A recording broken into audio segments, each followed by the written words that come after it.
سەلام عەلەیکوم خۆشەویستانی میهرەبانی. ئەوڕۆکە ڕۆژی دووشەمە 24 دەی 2022 موژدە چیتکەتان پێ دەڵێم.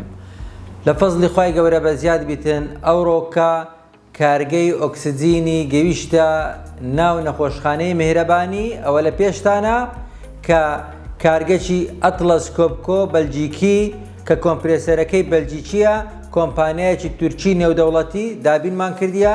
معمەل ئۆکسجینەکەمان دۆستی ژینگەیە تەنها بە سەرچاوی وزەی کارەبا ئیش دەکا بەبێ ئەوەی هیچ پاشماوەکی هەبیتن بەبێ ئەوەی کەوا هیچ دووکەڵەکی هەبیتن سربەخۆیی وەردەگری میهرەبانی لە دابینکردنی ئۆکسجین بەبێ پشت بەستان بە هیچ سەرچاوەکی بکە لە کاتی تاڕی و پێویستیشدا دەتانین یارمەتی مستەشفیاتی تکەش بدەین.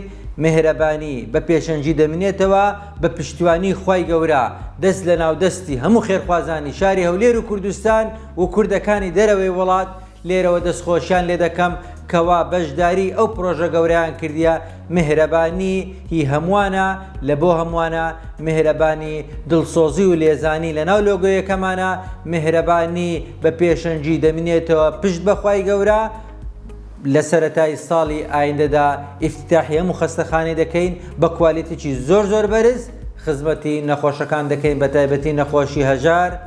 میهرەبانی ماڵی هەمووانە ئایندەیە، هیوایە، شوێنێکە لە بۆ ئەوەی کەوا هەژاران ڕووی تێ بکەن. فەرموو تۆی خێرخوازیش پشکەکت هەبیتن، دەستەکت هەبیتن لە تەواوکردنی ئەو پرۆژە نازدار و ئەو پرۆژە گەورەیە تاوەکو ببیتە تێشوی قیامەت. ولا تنس نصيبك من الدنيا وسارعوا إلى الخيرات. خۆشەویستان میهرەبانی چاوەڕێی هیممەتەکانتانە.